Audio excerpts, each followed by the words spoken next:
ED का छापा, CBI की रेड, इनकम टैक्स का छापा, इन तीन तरीकों से पिछले कुछ सालों में हमने देखा कि कई चुनाव जीते गए हैं। लेकिन आज बात सिर्फ ईडी के द्वारा की गई कुल गिरफ्तारियों की होगी। इन गिरफ्तारियों में कितनों को सजा हुई और कितनों की गिरफ्तारी तो हुई लेकिन उस पर आरोप सिद्ध नहीं हो सके। इस सबसे भी ज्यादा इंपॉर्टेंट ये कि ईडी ने पिछले 5 या 10 सालों में कितने नेताओं, एमएलएज, एमपीज पर केस दर्ज किए और उनमें कितनों को सजा हुई, क्योंकि ईडी पर चौंकाने वाला खुलासा हुआ है। सत्ता के इशारे पर कार्रवाई करने का जो आरोप विपक्षी दल ईडी के खिलाफ लगाते रहे हैं, उसके संकेत अब आंकड़ों से भी मिल रहे हैं। 10 साल में राजनेताओं के खिलाफ 193 मामले दर्ज किए गए, जिसमें से सिर्फ 2 में सजा हो पाई है। ये आंकड़े खुद मोदी सरकार ने ही संसद में दिए हैं। बात महज इतनी सी नहीं है। क्या है पीएमएलए, जिसके तहत ईडी को किसी को भी गिरफ्तार करने का अधिकार भाजपा सरकार ने दिया हुआ है? कितने विपक्षी नेताओं ने ईडी के डर से बीजेपी ज्वाइन की और कितनों को सजा हुई? क्या ईडी का इस्तेमाल राजनेताओं के खिलाफ जानबूझकर किसी खास मकसद से किया जा रहा है? क्या बिना किसी सबूत के मामले बना दिए जाते हैं? और क्या ईडी को लेकर सत्ता का दुरुपयोग किया जा रहा है? ईडी और बीजेपी का आखिर रिश्ता क्या है? फैक्ट्स एंड फिगर्स के इस एपिसोड में आई विल एक्सप्लेन।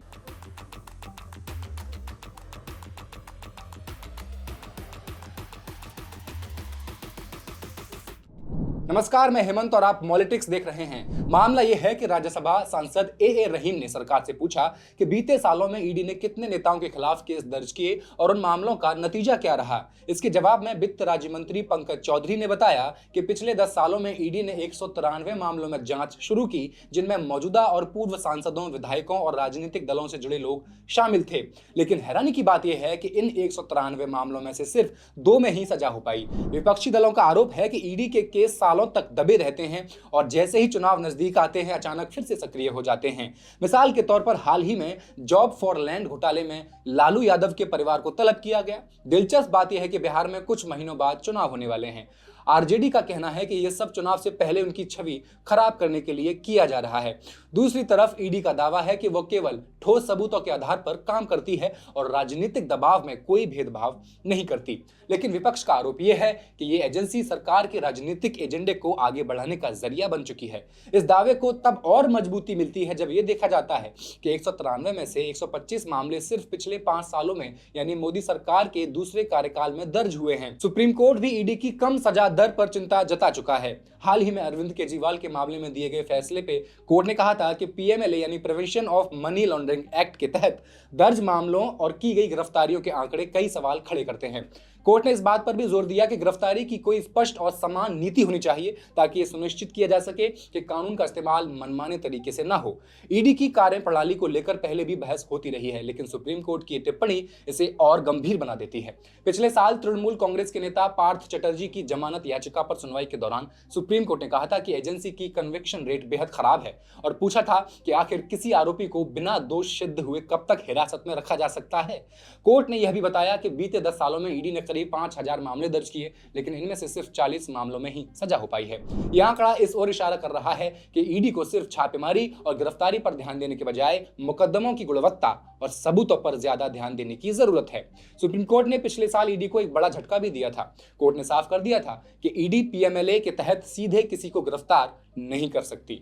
अब गिरफ्तारी से पहले एजेंसी को विशेष अदालत की मंजूरी लेनी होगी और ये बताना होगा कि आरोपी को हिरासत में क्यों लेना जरूरी है। इससे पहले ईडी के पास स्वतंत्र रूप से गिरफ्तारी करने का अधिकार था, लेकिन कोर्ट के इस फैसले के बाद अब उसे पहले अदालत का दरवाजा खटखटाना पड़ेगा। फिलहाल संसद में जो ताजा आंकड़े पेश किए गए हैं वे सिर्फ राजनीतिक नेताओं से जुड़े मामलों पर केंद्रित हैं। इससे यह साफ हो जाता है कि जिन मामलों की चर्चा हो रही है वे केवल एक सीमित दायरे को दर्शाते हैं, जबकि ईडी की कार्यप्रणाली पर सवाल कहीं व्यापक हैं, कॉम्प्रिहेंसिव हैं। डेटा से साफ हो रहा है कि 2019 से 2024 की अवधि में ईडी मामलों में उछाल आया है, जिसमें सबसे अधिक 32 मामले 2022 और 23 में दर्ज हुए। मंत्री ने बताया कि इनमें से 2 मामलों में सजा हुई, एक 2016-17 में और दूसरा 2019 और 20 में। जब राज्यसभा सांसद ए रहीम ने सरकार से पूछा कि क्या हाल के सालों में विपक्षी नेताओं के खिलाफ ईडी के मामलों में बढ़ोतरी हुई है, अगर हाँ तो इसका औचित्य क्या है, तो पंकज चौधरी ने इस पर सीधा जवाब देने से बचते हुए कहा, ऐसी कोई जानकारी उपलब्ध नहीं है। अब आइए जानते हैं कि क्या कहते हैं ईडी के ओवरऑल आंकड़े। पिछले 5 सालों में मनी लॉन्ड्रिंग से जुड़े 911 मामलों में से 654 की सुनवाई पूरी हो चुकी है, लेकिन इनमें से केवल 42 मामलों में ही दोष सिद्ध हो पाया, यानी सजा दर महज 6.42% रही। ये मामले ओवरऑल थे। अगर राजनीतिक नेताओं की बात करें तो यह दर और भी चिंताजनक है, सिर्फ 1% से थोड़ा सा अधिक। विपक्षी दल इस आंकड़े को सरकार के खिलाफ हथियार बना रहे हैं। उनका दावा है कि इतनी कम सजा दर, इतनी कम कन्विक्शन रेट इस बात का सबूत है कि ईडी का इस्तेमाल असल अपराधों की जांच के बजाय विपक्षी नेताओं को परेशान करने और उनकी छवि धूमिल करने के लिए किया जा रहा है। यानी कार्रवाई का मकसद न्याय दिलाना कम और राजनीतिक दबाव बनाना ज्यादा नजर आ रहा है। नेताओं पर पहले ईडी का दबाव बनाया जाता है, फिर वो बीजेपी में शामिल हो जाते हैं तो उनके सारे केसेस ठंडे बस्ते में डाल दिए जाते हैं, फिर वो बीजेपी की वॉशिंग मशीन में धुल जाते हैं। 2014 के बाद से कथित भ्रष्टाचार के लिए सेंट्रल एजेंसियों की कार्रवाई जिन नेताओं के पीछे लगा दी गई, उनमें से ज्यादातर बीजेपी में शामिल हो गए और जो बीजेपी में नहीं गए वो जेल गए। ईडी उन्हें परेशान करती रही। इस लड़ाई में बीजेपी ने ईडी को अपना हथियार बनाया और पीएमएलए को। क्या है पीएमएलए, आइए जल्दी से समझ लेते हैं। ईडी को लेकर जो विवाद आज देखने को मिल रहे हैं, उनकी जड़ें 2018 में हुए एक अहम बदलाव से जुड़ी हुई हैं।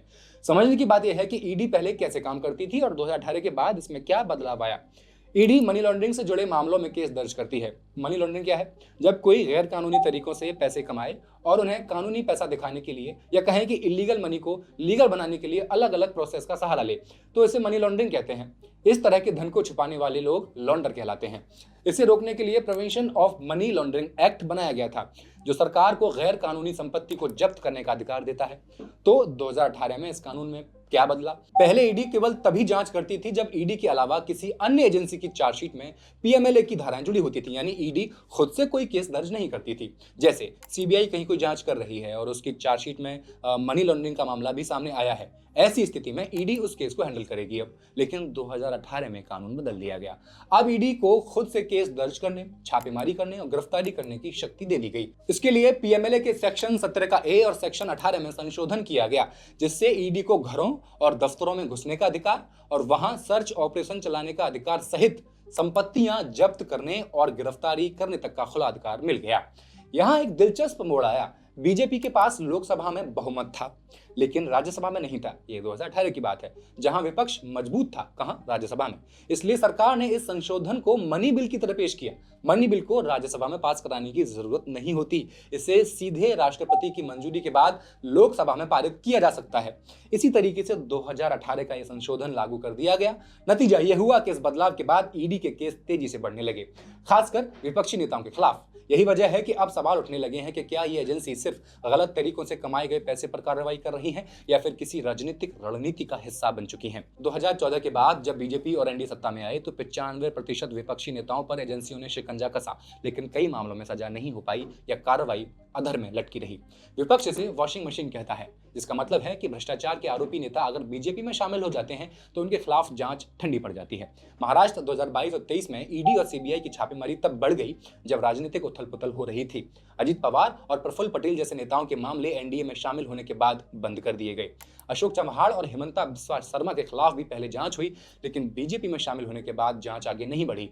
शुवेंदु अधिकारी पर भी नारद स्टिंग ऑपरेशन मामले में केस चलाया गया, लेकिन बीजेपी में आने के बाद लोकसभा से मंजूरी का लंबा इंतजार खिंचता रहा।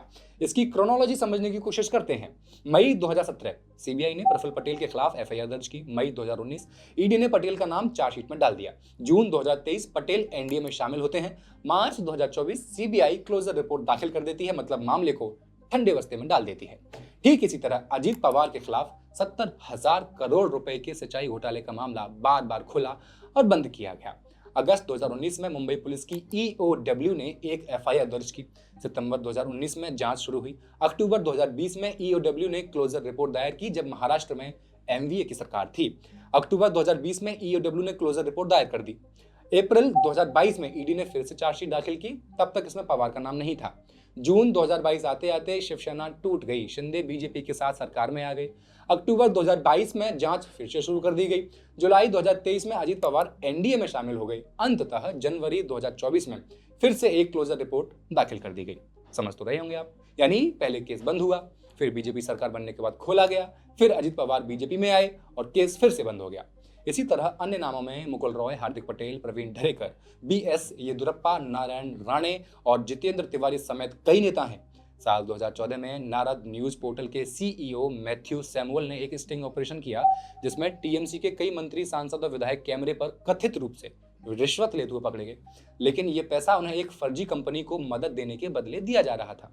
मामला तूल पकड़ता गया और 2019 में सीबीआई ने शुवेंदु अधिकारी के खिलाफ मुकदमा दायर कर दिया। लेकिन कहानी में ट्विस्ट तब आया जब शुवेंदु अधिकारी 2020 में टीएमसी छोड़कर बीजेपी में शामिल हो गए। तब से उनके खिलाफ कार्रवाई रुक गई। अगले मामले में शारदा चिटफंड स्कैम का नाम आता है, जो पश्चिम बंगाल के इतिहास का सबसे बड़ा आर्थिक घोटाला था। हजारों लोगों से पैसे ऐंठ कर उन्हें भरोसा दिलाया गया कि उनकी रकम 34 गुना बढ़ जाएगी, लेकिन जब घोटाला खुला तो करीब 40,000 करोड़ रुपए की हेरफेर सामने आई। इस मामले में असम के वर्तमान मुख्यमंत्री हिमंता बिस्वा शर्मा का नाम भी आया। 2014 में सीबीआई ने उनसे पूछताछ की, उनके ठिकानों पर छापेमारी भी हुई, लेकिन फिर 2015 में उन्होंने कांग्रेस छोड़कर बीजेपी ज्वाइन कर ली। उसके बाद से जांच की रफ्तार धीरे धीरे कम होती गई और आज उनकी फाइल धूल फांक रही है। महाराष्ट्र के पूर्व मुख्यमंत्री अशोक चव्हाण का नाम आदर्श हाउसिंग घोटाले में सामने आया था। ये घोटाला मुंबई में एक पॉश इलाके में बने उन फ्लैट्स को लेकर था, जो असल में सेना के जवानों और उनकी विधवाओं के लिए बने हुए थे, लेकिन बाद में नेताओं और नौकरशाहों के बीच बांट दिए गए। इस विवाद के चलते अशोक चव्हाण को मुख्यमंत्री पद से इस्तीफा तक देना पड़ा था। वो कांग्रेस में थे उस वक्त। उनके खिलाफ सीबीआई और ईडी की जांच चल रही थी, लेकिन जैसे उन्होंने कांग्रेस छोड़कर 2024 में बीजेपी ज्वाइन की, सुप्रीम कोर्ट ने सीबीआई और ईडी की कार्रवाई पर रोक लगा दी। ये ट्रेंड बताता है कि केंद्रीय एजेंसियों का उपयोग सत्ता पक्ष के लिए एक राजनीतिक हथियार की तरह किया जा रहा है। सत्ता में रहते हुए या उसमें शामिल होकर भ्रष्टाचार के मामलों से बचा जा सकता है, लेकिन सत्ता के खिलाफ जाने पर कार्रवाई तेज हो जाती है।